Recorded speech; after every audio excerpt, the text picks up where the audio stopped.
Howdy physics lovers, let us solve example number 4.2. If the magnetic field is parallel to positive y axis, इसका मतलब ये है कि magnetic field की जो डायरेक्शन है वो y एक्सिस के अलोंग है और हम जानते हैं कि y एक्सिस को रिप्रेजेंट करने के लिए यूनिट वेक्टर है j cap and the charge particle is moving along the positive x axis. It means the velocity of the charge particle is moving along x axis और x axis के लिए हमारे पास जो unit vector है that is I cap. Which way would the Lorentz force be for an electron and a proton? So हमें यहाँ पर Lorentz force का यूज़ करना है और Lorentz force क्या होता है? It is the sum of electric force and magnetic force. But in this question we know that electric field is not present. यहाँ पर इलेक्ट्रिक फील्ड तो प्रेजेंट ही नहीं है. It means there is no role of electric force. Now we find out the magnetic force और उसके according हम इसकी डायरेक्शन फाइंड करेंगे. So force on a charge moving with certain velocity in the presence of uniform magnetic field is equal to Q V cross B. Okay, now in first case it is electron. So we are solving for electron. Now for electron you can see that the velocity vector is along I cap, okay, x axis. So I can write here magnetic force is equal to, at the place of q I write minus E, at the place of v vector I write v I cap, at the place of vector b I write b j cap. So for a direction we know that direction will be minus sign is for electron I cap cross j cap. Now I cap cross j cap is equal to k cap. So the direction for the electron is minus k cap, that is along minus z axis. तो यहाँ पर जो direction of magnetic force होगी वो किसके along होगी? That is along minus z axis. ऐसा ही हम सॉल्व कर सकते हैं प्रोटॉन के लिए. For proton, now for proton F B is equal to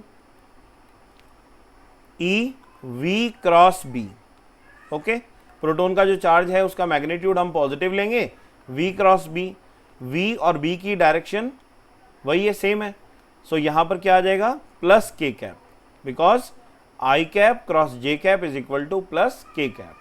Therefore this is the direction. Now we say that direction of force on proton due to given magnetic field,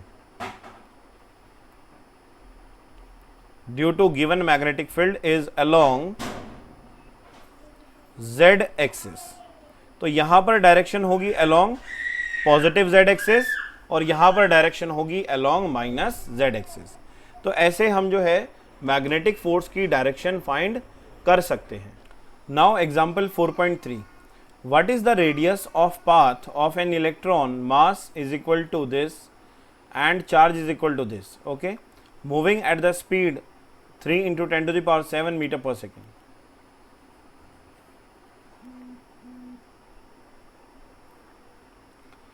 Example 4.3. What is the radius of the path of an electron moving at a speed of, so what is the speed?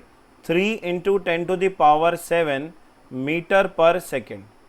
In a magnetic field is given, that is 6 into 10 to the power minus 4 Tesla perpendicular to it. जब भी कोई charge particle uniform magnetic field में perpendicularly enter करता है तो वो charge particle circular motion या circular path trace करता है. ठीक है, सो इसका डेरिवेशन हम कर चुके हैं. F C is equal to F B. F C क्या है? Centripetal force M V square by R is equal to Q V B sine theta. और थीटा यहाँ पर कितना दिया है? Perpendicular, that is 90 degree. The angle between velocity vector and magnetic field. So v से ये पावर कैंसिल हो जाएगी और इसको सॉल्व करने के बाद हमें फॉर्मूला मिलेगा r is equal to M V by B Q. By the help of this formula we can calculate the radius. तो चलिए पहले हम सबसे पहले इसमें रेडियस कैलकुलेट कर लेते हैं।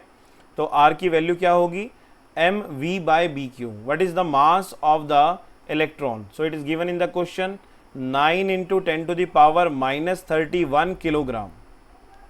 Okay, now multiply by velocity, that is also given 3 into 10 to the power 7 divided by magnetic field 6 into 10 to the power minus 4 and the value of charge, that is 1.6 into 10 to the power minus 19 coulomb. जब आप इसे calculation को करेंगे तो देखिए 3 2 6 हो गया, सो 9 into 10 to the power minus 31 plus 7 plus 19 और 4 कितना होता है 23, सो इट इज़ माइनस 23। जब ये न्यूमरेटर में जाएगा तो plus 23 divided by 1.6 multiply by 2, that is 3.2। जब हम इसे सॉल्व करेंगे तो r की वैल्यू क्या आएगी, तो देखिए r की वैल्यू आएगी 28 into 10 to the power minus 2 meter. After solving this you will obtain the radius of the circular path. Now next question is what is its frequency. अब हमें इसकी फ्रीक्वेंसी फाइंड करनी है। हम जानते हैं फ्रीक्वेंसी क्या होता है, frequency is the reciprocal of time period. और टाइम पीरियड किसके इक्वल होता है, 1 बाय टाइम पीरियड किसके इक्वल होता है, t is equal to 2 pi r by v, circumference of circular path divided by speed. तो हमने यहाँ लिखा 2 पाई r बाय v, इसका मतलब फ्रीक्वेंसी जो हमें मिली that is v by 2 pi r। Now put the values. What is the value of speed? 3 into 10 to the power 7. तो आप इसमें वैल्यू पुट करेंगे 3 into 10 to the power 7. The value of pi is 3.14 and radius हमने अभी find किया 28 into 10 to the power minus 2 meter. Okay. Now we solve it. So 3 into 10 to the power 9 divided by 28 to the 56 multiply by 3.14। जब हम इसे solve करेंगे we obtain the value of frequency that is 17 into 10 to the power 6 hertz. आप इसको megahertz में भी लिख सकते हैं। Clear? This is the second part of the question. Now we solve C part of the question, that is the last part of the question. So let's see what is asked in C part. Calculate its energy in KeV, kilo electron volt. So KeV में हमें इसकी energy find करनी है और ये relation हमें given है कि 1 इलेक्ट्रॉन वोल्ट जो है वो 1.6 into 10 to the power minus 19 joule के इक्वल है। ठीक है, सो देखिए काइनेटिक एनर्जी हम इसमें फाइंड करेंगे क्योंकि इलेक्ट्रॉन जो है वो मूव कर रहा है और काइनेटिक एनर्जी का फॉर्मूला होता है half mv²। Okay students, now half, what is the mass of the electron? 9.1 into 10 to the power minus 31, velocity is 3 into 10 to the power 7 और उसका square। now it is 2 4 जा 8 point लगाएंगे, 2 5 जा 10, okay, so 4.55। now 4.55 multiply by 10 to the power minus 31 multiply by 9 multiply by 10 to the power 40।